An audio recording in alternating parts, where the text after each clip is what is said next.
Bonsoir tout le monde, je reviens vers vous pour compléter les infos de ma précédente capsule concernant la médecine hyperbare, l'oxygénothérapie. J'ai trouvé encore nombre d'informations là.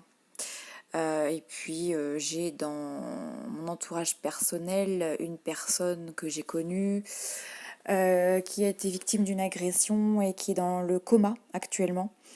Donc, le problème, c'est que l'agression a été d'une telle violence que du coup, son cerveau est atteint. Et c'est comme s'il avait eu un AVC. Donc là, il est plongé actuellement dans le coma. Donc j'ai effectué quelques recherches pour compléter parce que j'ai tout de suite pensé à l'oxygénothérapie, pardon, à la médecine hyperbare, hein, vu que j'en avais parlé il y a quelques jours, vu que je suis tombée vraiment par hasard, entre guillemets par hasard, dessus. Bon bah voilà, hein, c'est peut-être le temps de mettre en application ce que j'ai découvert il n'y a pas longtemps. Donc il faut savoir que j'ai demandé à un médecin à savoir s'il connaissait cette pratique, hein, un médecin de l'hôpital de mon département. Il m'a clairement dit qu'il ne connaissait pas. Donc je vous dis, moi, cette thérapie, elle est méconnue en France. Il y a quelques hôpitaux qui bénéficient de caissons hyperbares. La technique est très peu connue des chirurgiens. Donc c'est ce que j'en déduis là avec toutes mes recherches que je fais encore ce soir. Donc je vais passer quelques petits appels, je pense, d'ici demain. Et je sais que bon, il y a un grand hôpital de Nice, un de Toulouse. Il y en aurait un sur Lyon et même ailleurs, hein, des hôpitaux qui proposent ce genre de thérapie, à savoir que c'est des choses qui sont proposées à la base pour les personnes qui sont victimes de plongée. Mais la médecine hyperbare s'étend à bien d'autres pathologies.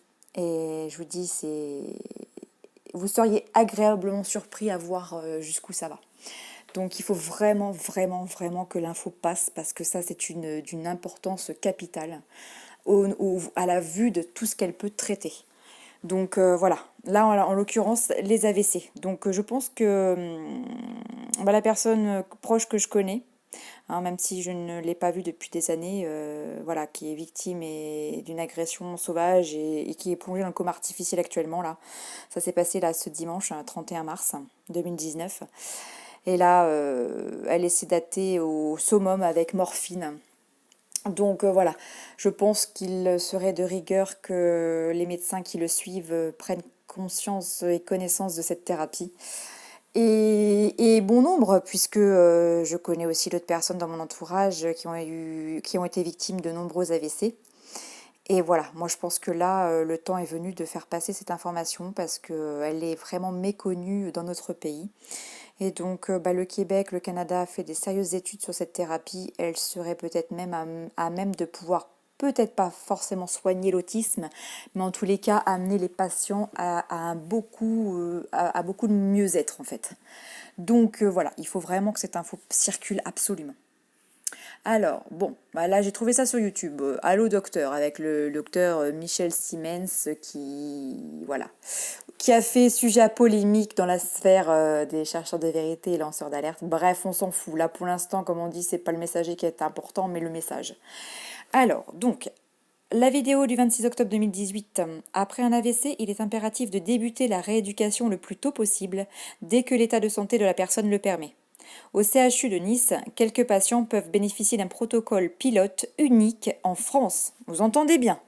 Donc ça date de 2018. Je ne sais pas de quand exactement le documentaire date, mais je vous dis que c'est tout frais. Donc on va en reparler dans quelques mois. Moi je vous le dis, hein, cette thérapie, elle va faire un effet boomerang, un effet boom.